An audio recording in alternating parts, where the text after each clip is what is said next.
आज जो है वो चैप्टर नंबर 7 है और इसके जो पहले 3 पैराग्राफ हैं वो ऑलरेडी हम पढ़ चुके हैं। तो चौथा पैराग्राफ से आज हम शुरू करेंगे। इट इज़ नो यूज़, इस बात का कोई फ़ायदा नहीं है, आर्गुइंग, कि हम लोग बहस करें, वेदर एनी ऑफ दिस, कि आया ये सब कुछ जो है इज़ करेक्ट और प्रॉपर, ये ठीक है या मुनासिब है। अब देखें, ये पिछली जो बात हमने कल पढ़ ली थी उसी को आगे कंटिन्यू कर रहा है और उसी के बारे में बताया जा रहा है कि आया ये जो हम कैटेगरीज लोगों की बनाते हैं उनकी जॉब्स के ऊपर डिपेंड करते हुए, आया ये इस तरह करना जो है ये ठीक है या मुनासिब है, इसके ऊपर बहस करना जो है ये फजूल है, इसका कोई फ़ायदा नहीं है। रेशनली इट इज़ सिली, अक्ली लिहाज से, अक्ल के तौर पर भी अगर हम सोचें तो ऐसा करना ही बेवकूफ़ी है। डेट्स आ सिस्टम हायर,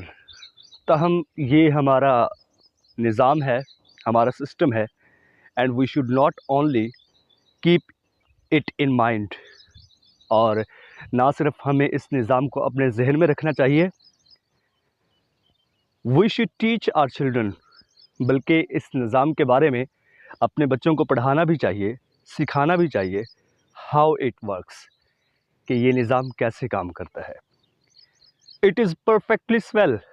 ये बात बहुत अच्छी है, to want to grow up, कि कोई बड़ा होना चाहता है, टू बी अ काउबॉय और अ नर्स, एक काउबॉय की तरह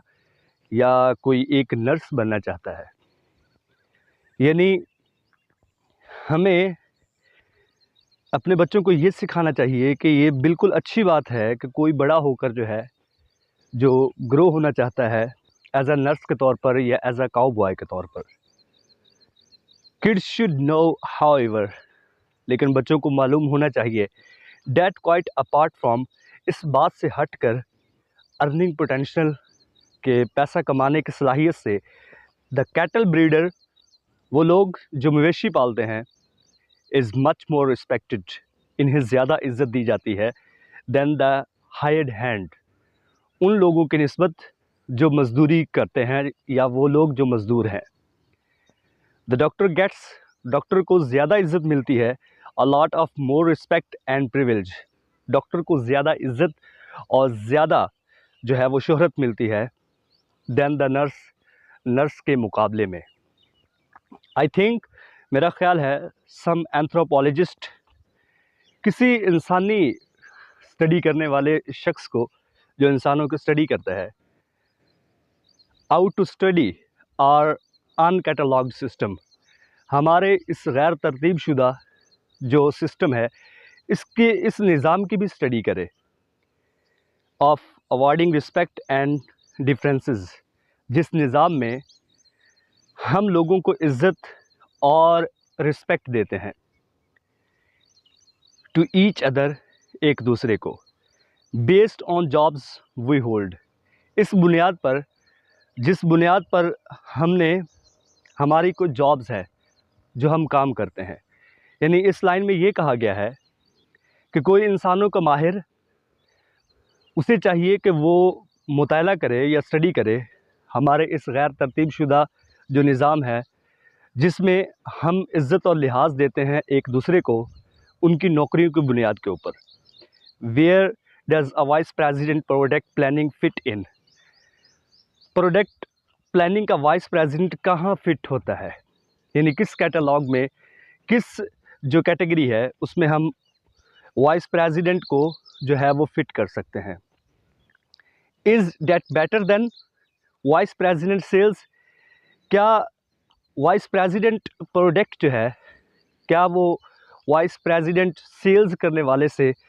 ज़्यादा अहमियत का हामिल है, इन द पब्लिक कॉन्सिक्वेंस और अनकॉन्सिक्वेंस, आवाम के शाऊर में या आवाम के लाशाऊर में। राइटर्स डेडली डॉट का मतलब होता है बहुत ही कम कमाना, मुसन्निफ़ जो हैं वो बहुत कम कमाते हैं, बट आई सस्पेक्ट, लेकिन मेरा ख्याल है, they are held in higher esteem, इनको, इन मुसन्नफ़ीन को ज़्यादा इज़्ज़त दी जाती है देन वेल्थी रॉक म्यूजिशंस। अमीर रॉक के जो मौसीकार होते हैं, रॉक एक जो है वो मौसीकी का टाइप है। जो रॉक मौसीकी करने वाले लोग होते हैं, उनसे ज़्यादा उन मुसन्नफ़ीन को रिस्पेक्ट दी जाती है जो कि बहुत कम कमाते हैं। That is if everybody older than 40 gets to vote. इस बात का अंदाज़ा हमें इस तरीके से लगा सकते हैं कि हर उस शख्स को वोट डालने का हक़ दिया जाए कि किसको ज़्यादा रिस्पेक्ट मिलती है, और वो जो है वो लोगों के जो लोग हैं वोट डालने वाले, उनकी एज जो है वो 40 से ज़्यादा होनी चाहिए, यानी समझदार होने चाहिए। हाउ डू वी डिसाइड, हम कैसे तय करते हैं विच जॉब्स हैव ग्रेट वैल्यू, कि कौन सी नौकरियां जो है वो ज़्यादा अहमियत की हामिल है। एंड देयरफॉर, और इसी बुनियाद के ऊपर, the jobs holders are wonderful people. जो जॉब होल्डर लोग हैं, जो काम करने वाले लोग हैं, वो ज़्यादा हैरत अंगेज़ होते हैं। The job holders are wonderful people, वो लोग बहुत ही अच्छे समझे जाते हैं। Why is someone who builds shopping center, क्यों जो शख्स शॉपिंग सेंटर बनाता है, कॉल्ड एन एंटरप्रेन्योर, हम उसे एक कारोबारी शख्सियत कहते हैं। While someone who builds freeways is called a contractor, और जो शख्स हाईवेज़ बनाता है उसे हम एक ठेकेदार कहते हैं। ये ऐसा क्यों है, यानी राइटर ये सवाल कर रहा है, ऐसा क्यों है कि एक जो शॉप सेंटर पर काम करता है, जिसकी अपनी एक शॉप सेंटर है, उसे हम एंटरप्रेन्योर यानी एक कारोबारी शख्सियत कहते हैं, और वो शख्स जो हाईवेज़ बनाता है उसे हम एक कॉन्ट्रैक्टर या एक ठेकेदार कहते हैं। I have no answer to any of this. Writer यहाँ पर कहता है कि मेरे पास इन बातों का जवाब बिल्कुल नहीं है, but we might think about the phenomenon, लेकिन हमें इस सब्जेक्ट के ऊपर जो है, इस टॉपिक के ऊपर सोचना चाहिए द नेक्स्ट टाइम, कि जब अगली बार we are tempted to fawn over some stranger, जब हम किसी अजनबी की खुशामद करने का जो है वो सोचें, या हमारा दिल करे कि हम किसी अजनबी शख्स की खुशामद करें, बिकॉज वी फाइंड आउट, क्योंकि हम उस शख्स को ऐसा पाएँ, ही हैपन्स टू बी अ जज, कि वो एक जज है। यानी राइटर यहाँ पर ये कहना चाहता है कि हमने नेक्स्ट टाइम ये बात सोचनी है कि हम जो हैं किसी अजनबी शख्स को की ज़्यादा खुशामद करते हैं, ज़्यादा तारीफ़ करते हैं, क्योंकि हम उसे एक जज पाते हैं, वो एक जज है। वी कैच आवरसेल्व्स, जब आगे वी कैच आवरसेल्व्स, हम अपने आप को इस हालत में पाएँ, डिस्काउंटिंग द पर्सनल वर्थ, किसी इंसान की वर्थ को डिस्काउंट करते हुए, किसी की वर्थ, किसी की इज़्ज़त, किसी की रिस्पेक्ट को कम करते हुए, ऑफ द गार्बेज कलेक्टर, इस बुनियाद के ऊपर कि ये एक कूड़ा उठाने वाला शख्स है। यानी ये राइटर जो है वो यहाँ पर ये कहना चाहता है कि ऐसा हो सकता है कि जब हम किसी शख्स को एज अ जज पाएँ, और वो हमारे लिए अजनबी भी हो, लेकिन हम उसे रिस्पेक्ट, इज़्ज़त दे रहे हैं इस बुनियाद के ऊपर कि वो एक जज है। और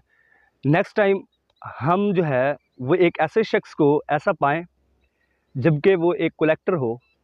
कूड़ा उठाने वाला हो, और इस बुनियाद के ऊपर हम उसको इज़्ज़त ना दें और इसकी अहमियत को कम करने की कोशिश करें। तो ये राइटर जो है इस चैप्टर में उसने सारी की सारी बात तफ़सीलन बयान की है कि हम सोसाइटी में ऐसा क्यों करते हैं कि हमने ये कैटेगरीज़ बनाई हुई हैं।